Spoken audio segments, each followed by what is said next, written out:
नमस्कार, न्याय टीवी में आप सभी दर्शकों का स्वागत है। कोर्ट राउंडअप की खबरें अब विस्तार से। राजस्थान उच्च न्यायालय ने सोमवार को यौन उत्पीड़न मामले में जोधपुर की सेंट्रल जेल में बंद आसाराम बापू के लिए आयुर्वेद चिकित्सा उपचार की मांग वाली याचिका पर राज्य सरकार से जवाब मांगा है।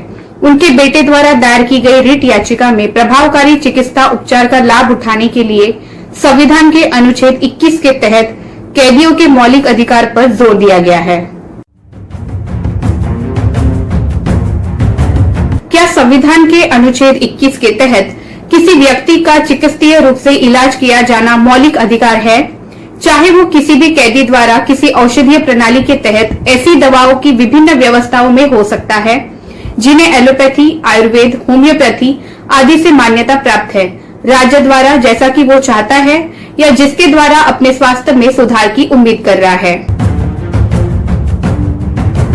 क्या किसी कैदी को दवाओं की ऐसी प्रणाली के तहत चिकित्सा उपचार से गुजरने के लिए मजबूर करने की राज्य की कार्रवाई या जिसे कैदी द्वारा स्पष्ट रूप से नकार दिया गया है या जो कैदी द्वारा वंचित या अलग है, वो संविधान के अनुच्छेद 14 के उल्लंघन में है?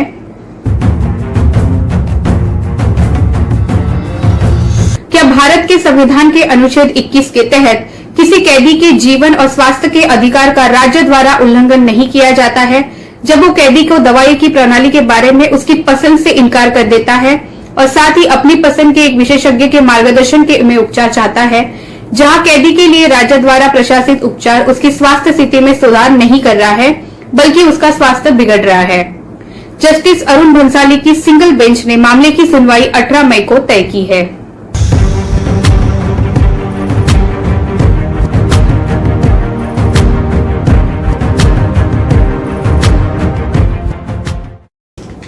दशकों से अधिक समय तक आसाराम बापू ने आयुर्वेद और अन्य वैकल्पिक औषधीय प्रणालियों का लाभ उठाया था और इसके परिणाम स्वरूप उनका शरीर लंबे समय तक आयुर्वेद का आदी हो गया था। इस प्रकार ये तर्क दिया गया है कि जेल अधिकारियों द्वारा आसाराम बापू को आयुर्वेद चिकित्सा उपचार से वंचित करना संविधान के अनुच्छेद 14 और 21 के तहत उनके मौलिक अधिकारों का उल्लंघन है।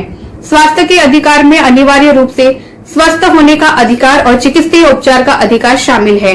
चिकित्सीय रूप से इलाज का अधिकार केवल औपचारिकता तक कम नहीं किया जा सकता है और इसका प्रवर्तन केवल व्यक्ति के स्वास्थ्य में बेहतरी के उद्देश्य से होना चाहिए।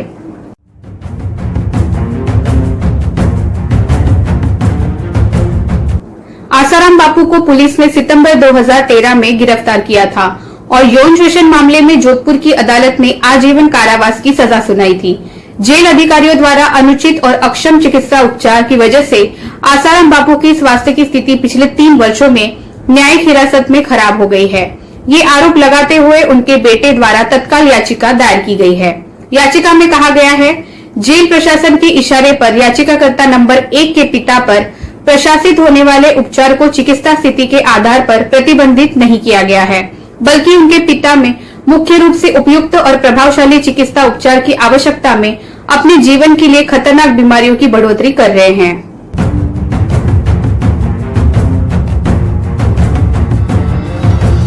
केंद्र शासित प्रदेश चंडीगढ़ की उच्चाधिकार समिति हाई पावर कमेटी की बैठक पंजाब और हरियाणा हाई कोर्ट, चंडीगढ़ के न्यायाधीश और केंद्र शासित प्रदेश चंडीगढ़ के राज्य विधिक सेवा प्राधिकरण के कार्यकारी अध्यक्ष न्यायमूर्ति जसवंत सिंह की अध्यक्षता में हुई और इसमें अरुण कुमार गुप्ता IAS, प्रमुख सचिव गृह विभाग UT चंडीगढ़ और ओमबीर सिंह IPS, चंडीगढ़ जेल के IG और केंद्र शासित प्रदेश चंडीगढ़ के SLSA के सदस्य सचिव पुनेश दिंदिया भी शामिल थे। उत्तराखंड हाईकोर्ट ने सोमवार को कोविड-19 महामारी की दूसरी लहर से निपटने के लिए की गई तैयारियों में कमी को लेकर राज्य सरकार की खिंचाई की। मुख्य न्यायाधीश राघवेंद्र सिंह चौहान और न्यायमूर्ति आलोक कुमार वर्मा की पीठ ने कहा कि जनवरी 2021 में वैज्ञानिकों ने कोविड-19 महामारी की दूसरी लहर को लेकर चेतावनी दी थी, फिर भी राज्य सरकार ने इस पर कोई ध्यान नहीं दिया।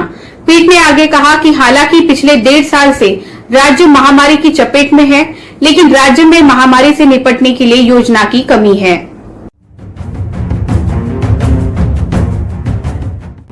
बार काउंसिल ऑफ दिल्ली ने घरों में आइसोलेट और दिल्ली एनसीआर में इलाज करा रहे कोविड-19 से संक्रमित अपने सदस्यों और उनके परिवारों को मुफ्त ऑक्सीजन सिलेंडर उपलब्ध कराने का फैसला किया है। बार काउंसिल ने कहा है कि जो भी सदस्य बार काउंसिल ऑफ दिल्ली में नामित है, उनमें से जिन्हें ऑक्सीजन की तत्काल या आपातकालीन आवश्यकता है, वे निम्नलिखित नंबरों पर संपर्क कर सकते हैं। नंबर 1 911146667021। क्रमांक 2 9999489809। नंबर 3 9560967001। क्रमांक 4 9990679070।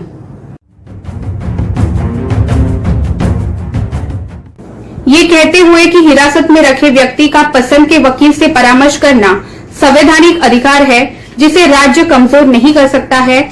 दिल्ली उच्च न्यायालय ने पिछले सप्ताह जामिया मिलिया इस्लामिया के एलुमनाई एसोसिएशन के अध्यक्ष शिफा उर रहमान को राहत दी, जिन्हें दिल्ली में पिछले साल हुए दंगों के मामलों में यूएपीए के तहत गिरफ्तार किया गया था। जस्टिस विभू बाखरू की एकल पीठ ने कहा, ये अदालत ये स्वीकार करने में असमर्थ है कि इस प्रकार के मामलों में इस आधार पर प्राकृतिक न्याय के सिद्धांतों का अनुपालन न करने की अनुमति है कि भले ही उसका अनुपालन किया गया हो, कोई उपयोगी उद्देश्य पूरा नहीं होगा।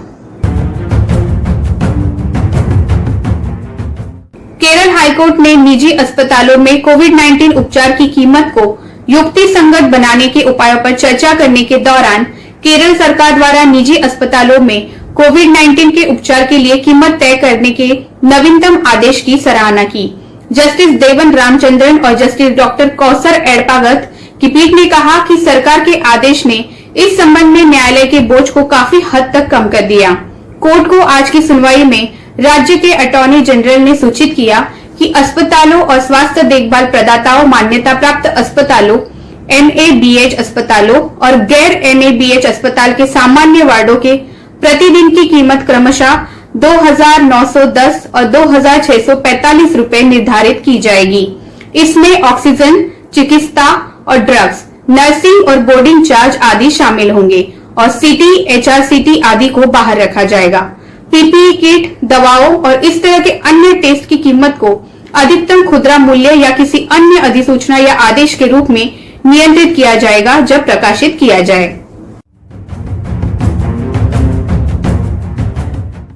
फिलहाल बस इतना ही। अन्य खबरों के लिए बने रहिए न्याय टीवी के साथ। नमस्कार।